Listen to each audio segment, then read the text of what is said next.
지구상에 존재하는 언어를 약 7천여 개로 보는데 이 중 8%만이 자국의 언어로 된 성경을 갖고 있다고 합니다. 네, 종교개혁 과정에서 가장 중요했던 게 자국 언어로 성경을 읽게 된 일이었는데요. 종교개혁 502주년을 보내며 성경 번역 사역에 대해 생각해보는 시간을 가지려고 합니다. 성경 번역 선교회 윤누가 대표 모시고 얘기 나누겠습니다. 대표님 안녕하십니까? 어서 오세요. 안녕하세요. 네.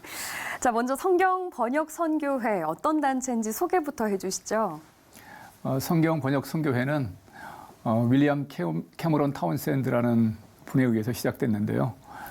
그분이 1917년에 과타말라에 가서 성경을 번역하는 일을 하게 된 계기가 돼서 네. 시작됐습니다. 네. 그리고 선교회로 이제 시작된 건 1935년에 위클립 성경 번역 선교회라는 이름으로 시작됐습니다. 네. 한국에서는 75년에 처음 성경 번역 선교가 소개됐고요. 네. 1985년에서 1985년에 GBT 성경 번역 선교회가 한국에서 시작됐습니다. 네. 그렇다면 성경 번역에 헌신한 선교사님들은 어느 정도나 되시나요? 지금 GBT 성경 번역 선교회에 소속된 선교사들은 230명이고요. 네. 그리고 이분들이 약 25개국에서 70개 정도의 성경 번역 프로젝트에 참여하고 있고 네. 또 이와 관련된 여러 사역을 함께 하고 있습니다. 네. 네, 한국에 GBT가 들어온 지 1985년, 그러니까 30년 정도 넘게 된 그렇죠. 지금 단체인 걸로 알 수 있는데요. 성경 번역 작업이 이루어진 상황도 굉장히 궁금합니다. 이 상황에 대해서도 좀 설명해 주시죠. 예, 성경 번역이 이루어지는 상황은 지금 약 7,000개 정도 언어 가운데서 약 2,500개 정도의 언어로 네. 전 세계 여러 단체들이 함께 성경 번역을 하고 있고요. 네. 그 가운데 신약 성경이 지금 번역된 언어가 약 1,600개 언어, 네. 그리고 이제 성경 전서 전체가 있는 언어는 680개 정도 됩니다. 아마 지금 새로운 언어가 발견되고 있는 상황이기도 하지만 네. 그러나 또 지금 있는 언어들이 급격하게 사라지고 있는 것도 현실입니다. 그래서 앞으로 한 20년에서 30년이 되면 네. 한 4,000개 정도의 언어가 남을 것이라고 생각하고 저희 목표는 4,000개의 언어로 성경 전체가 번역되는 것을 목표로 사역을 하고 있습니다. 네. 그리고 지난 34년 동안 GBT 선교사들에 의해서 번역된 성경은 신약이 19개 언어로 번역이 됐고요.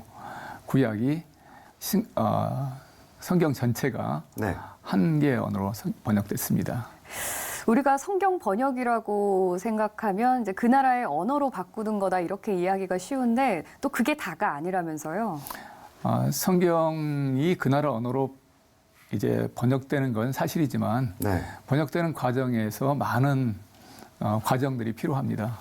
먼저는 그 언어가 성경 번역이 꼭 필요한지를 조사하는 언어 조사라는 것이 있고요. 네. 언어를 조사하고 그 언어를 이제 연구하기 시작을 합니다. 보통 성경이 없는 언어들이 어떤 언어들이냐면 자기 말은 있지만 글자가 없는 언어들입니다. 그래서 언어를 조사하고 연구해서 이제 글자를 만드는 작업을 하고요. 네. 만들어진 글자를 다시 가르치는 문해 교육을 실시합니다. 네. 그리고 나서서 이제 성경 번역이 가능한 거죠. 아. 성경 번역이 이제 진행되면서 끊임없이 이제 글자를 가르치고 또 번역된 성경을 그 사람들이 이해할 수 있도록 또 가르치는 또 성경 활용 작업들을 계속합니다. 저희 선교회가 지향하고 있는 것은 성경 한 권을 번역해서 전달하는 것이 아니라 그 성경을 통해서 그 부족 사회 전체가 말씀으로 변화되는 그것을 목표로 하고 있습니다. 네. 네, 지금 잠시나마 그 과정을 짧게 소개해 주셨는데요. 언어 그리고 문화를 이해해야 된다라는 얘기를 해주셨고 예. 또 그 과정에 대해서도 좀 심도 깊게 알려면 또 다양한 또 현지 선교사의 역할도 클 것 같은데요. 현지 예, 선교사들은 어떤 일을 하는지도 좀 궁금합니다. 이제 선교사들은 현지에 가서 언어와 문화 그리고 그들의 전통 또 여러 가지 것들을 배우기도 하지만 네. 또 한 가지 중요한 것 중에 한 가지는 이 성경 번역이 현지인들이 주도적으로 참여할 수 있도록 네. 돕는 것입니다. 네. 그래서 지속적으로 현지인들을 훈련하고 이제 수년 후에는 그들이 성경 번역의 주된 역할을 할 수 있도록 돕습니다. 만약 그 지역에 교회가 있다면 그 자기 부족의 성경 번역 사역 전체를 그 부족 교회가 담당할 수 있도록 끊임없이 준비시키고 또 도전도 하고 함께 나누는 그런 작업을 함께 병행하고 있습니다. 네, 이 번역일이 성경을 또 번역한다는 게 정말 만만치 않은 작업인 것 같은데요. 이 번역을 하려면 기간은 어느 정도나 소요되나요? 보통 성경 번역을 하려면 상당히 많은 시간이 소용이 됐습니다. 네. 예를 들어서 40년, 50년까지도 소요가 됐었는데 최근에 이제 여러 가지 기술이 발달되고 컴퓨터 소프트웨어들이 발달돼서 성경 번역 그 시간이 상당히 줄어들게 됐습니다. 요즘은 이제 신약 성경이 번역되는 일을 위해서는 10년에서 15년 그리고 네. 성경 전체가 번역되는 걸 목표로 한다면 약 25년 정도 잡고 있습니다만 아마 그 지역 각 지역의 상황과 여건에 따라서 이 굉장히 시간은 달라질 것 같습니다. 네, 그렇군요. 그러면 성경 번역을 위해서 진행되는 과정도 좀 자세하게 듣고 싶은데 아까 짧게나마 언어, 문화 이 부분을 말씀해 주셨다면 좀 길게 봤을 때는 어떤 부분까지 신경 써야 되는지 이 부분도 좀 말씀해 주시죠. 예, 성경 번역을 위해서 이제 제일 먼저 하는 일이 이제 언어 조사라고 말씀드렸죠. 네. 언어 조사를 하는 이유는 뭐냐면 요즘 많은 지역의 언어들이 한 가지 언어만 쓰지 않고 이제 공용어를 같이 곁들여 쓴다든지 네. 인근 가까운 언어를 쓰는 경우가 많습니다. 그래서 이 언어가 과연 앞으로 적어도 20, 30년 동안 지속될 가능성이 있는지를 먼저 보는 거고요. 네. 그리고 이 사람들이 이미 가까이 번역되어 있는 다른 성경을 참고할 수 있는지 없는지를 또 확인합니다. 이런 과정을 통해서 이제 성경 번역이 필요한지 아닌지를 이제 결정한 다음에 그다음에 이제 만약에 이것이 꼭 번역을 필요하다고 한다 그러면 네. 본격적으로 이제 언어 연구를 시작을 합니다. 언어 연구라는 건 뭐냐면 이제 글자가 없으니까 소리만 있지 않습니까? 네. 그러면 소리를 듣고 그 소리를 이제 잡아냅니다. 이렇게 해서 이런 과정을 통해서 글자를 만듭니다. 그리고 또 각 모든 언어마다 이제 독특한 문법 구조를 갖고 있으니까 네. 예, 이 문법 구조를 발견하고 그 문법 구조에 맞는 이제 성경 번역이 이루어지도록 하기 위해서 네. 이런 사전 작업을 한 5년 정도 네. 하거든요. 네. 그런 다음에 이제 글자가 만들어지면 글자를 가르친 것과 함께 한편으로 이제 성경을 번역하는 이 두 가지 작업이 거의 비슷하게 진행됩니다. 네. 그리고 나서 이제 이 성경이 이제 번역된 성경이 현지인들이 사용할 수 있도록 네. 돕고 만약 교회가 있다면 교회에서 이제 그 성경을 사용해서 또 예배나 또는 성경 공부 이런 사역을 할 수 있도록 선교사들은 끊임없이 지원하고 있습니다. 네. 뭐 번역된 성경이 없다거나 아까는 언어는 있지만 글자가 없는 나라도 예. 있다고 하셨는데 그렇다면 그런 지역들은 굉장히 낙후됐을 것 같거든요. 예. 그러면 거기서 번역 작업을 하기 위해서 선교사님들이 함께 생활을 하시는 건가요? 예. 두 상황을 예상할 수 있는데요. 네. 예를 들어서 파푸아 뉴기니아라든지 인도네시아 파푸아 지역 같은 경우는 거의 이 언어를 쓰는 그 부족민들이 네. 정글에 있습니다. 그래서 이제 경비행기를 타고 2시간, 때때로는 3시간씩 정글 속에 들어가서 네. 네. 그 부족을 만나게 되거든요. 네. 상당히 열악합니다. 그래서 선교사가 부족들과 함께 1년 내내 살 수는 없습니다. 그래서 이제 가까이 있는 센터에 비행장이 있는 센터에 머물면서 이제 사에 들어가서 부족 사에 들어가서 한 길면 3개월 정도, 보통 한 2달 정도 견딜 수 있습니다. 네.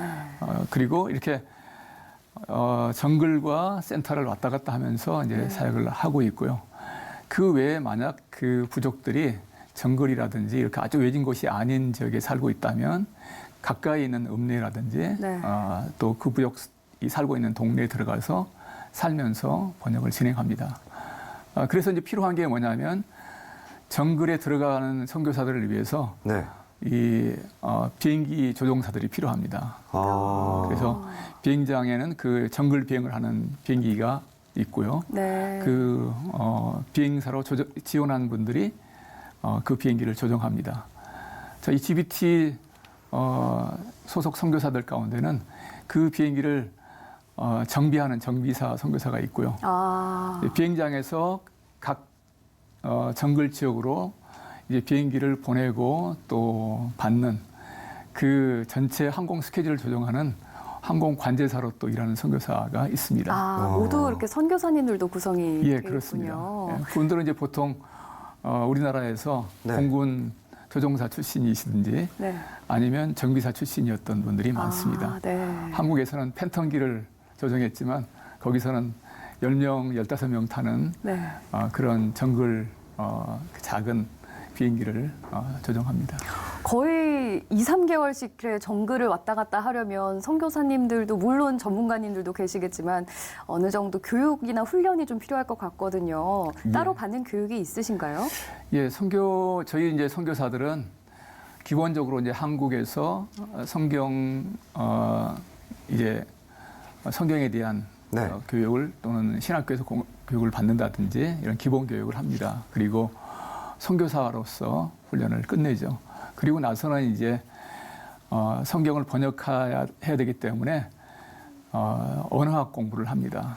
언어학 공부라는 건 뭐냐면 이제 소리를 듣고 그 소리를 표기하는 훈련, 네. 소리의 그 규칙을 발견하는 포놀로지라는 음운론, 그 다음에 이제 문법 체계를 발견하는 그런 훈련, 이런 언어학을 공부한 다음에 나머지 한 6개월 정도 기간 동안은 성경 번역 훈련을 합니다. 예를 들어서 성경 번역 선교사가 아니라 지원 사역을 하는 분이다. 그러면 항공 선교사 같은 경우는 한국에서는 이 제트 엔진을 가진 그런 큰 비행기를 운영했다면 정글이니까 정글에서 움직일 수 있는 그런 작은 비행기를 이제 조종하는 훈련을 하고요. 네. 또 그런 비행기를 또 정비하는 훈련을 따로 받습니다. 예를 들어서 또 선교사를 지원하는 문해 교육이라든지 또는 성경을 녹음하는 그런 사역을 하시는 분들, 또 현지에 있는 부족들의 음악을 통해서 네. 그들이 하나님을 찬양할 수 있도록 돕는 그런 종족 음악 사역이 있는데요. 이런 사역을 지원하시는 분들은 이 훈련 과정 가운데 그 훈련을 받을 수 있는 과정들을 따로 이수하게 됩니다. 그렇다면 마지막으로 이제 선교사님께서 느끼시는 비전 그리고 기도 제목이 있다면 저희와 함께 한번 나눠주시죠. 예, 저희 성경 번역 선교회는 이 큰 방향은 성경 번역의 모든 과정들이 선교사들에 의해서 시작을 하지만 이것이 이제 결국에 가서는 현지인 주도로 모든 것이 되도록 한다라는 그런 큰 방향을 갖고 있습니다. 그리고 1999년에 네. 전 세계 위클립 성경 번역 선교회가 함께 비전을 함께 나눴는데요. 그것은 비전 2025라고 부릅니다.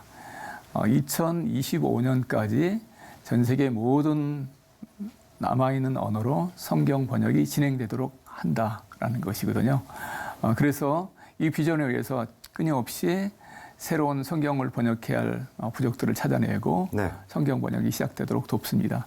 특별히 저희 GBT 성경 번역 선교회는 300종족의 언어로 성경 번역을 하도록 한다라는 것이 저희의 이제 비전입니다. 네. 그래서 계속해서 저희가 300부족에 대한 연구를 하고 있고 저희 한국 교회와 함께 GBT가 300부족의 성경 번역이 이루어지도록 돕는 일을 하고 있습니다. 네. 저희가 기도 제목이 있다면 계속해서 저희가 이 300부족에 대한 성경 번역 프로젝트를 잘 연구하고 진행하도록 기도를 부탁드리고 싶고요. 그리고 이 일을 위해서 한국에 있는 젊은 선교 헌신자들이 이 성경 번역 사역에 더 많이 참여해서 이 사역을 함께 이뤄나갈 수 있으면 좋겠다라는 생각을 합니다. 지금 약 70여 개의 성경 번역 프로젝트가 진행되고 있는데요. 네. 이 성경 번역 프로젝트가 중단됨 없이 끝까지 잘 끝내서 네. 각 지역의 성경 번역이 완성이 되는 그 일이 또 중요한 기도 제목입니다. 네. 마지막으로 한 가지만 더 부탁드린다면 많은 선교사들이 굉장히 열악한 환경 가운데 일을 합니다. 네. 정글이라든지 또는 스트레스가 굉장히 많은 모슬렘 지역이라든지 네. 또는 공산주의 정부가 있는 지역에서 일을 합니다. 그래서 건강에 상당히 많은 어려움을 겪고 있습니다. 그래서 저희는 우리 소속 선교사님들이 안전하고 네. 건강하게 사역하는 것이 중요한 일로 생각하고 기도하고 있습니다. 네. 여러분도 함께 기도해 주시면 정말 감사하겠고요. 네. 특별히 11월 11일 저희가 빼빼로 데이라고 부르죠. 네. 그날 저희 성경 번역 선교회는 세계적으로 굉장히 중요한 날입니다. 어떤 날인가요?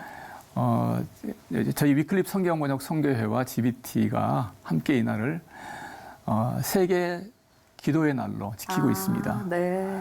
그래서 아직까지 성경이 없는 지역의 그 종족들을 위해서 그리고 성경 번역이 진행되고 있는 모든 지역의 성경 번역 프로젝트를 위해서 함께 기도하는 날인데요. 네. 올해는 11월 11일 날 서초동에 있는 창신교회에서 아침 10시부터 오후 5시까지 이 일을 위해서 기도하고 있습니다. 네. 함께 기도해 주시고 참여해 주시면 정말 감사하겠습니다. 네. 네. 성경 번역 선교회가 이제 모든 민족들이 자국의 언어로 성경을 읽을 수 있도록 하는 게 목표라고 하셨는데요. 오랜 시간이 걸리더라도 그날이 꼭 올 수 있기를 바라겠고요. 또 그렇게 되기 위해서 헌신하는 분들이 더 많이 나올 수 있도록 저희도 함께 기도하겠습니다. 자, 지금까지 성경 번역 선교회 윤누가 대표와 이야기 나눠봤습니다. 감사합니다. 고맙습니다. 감사합니다.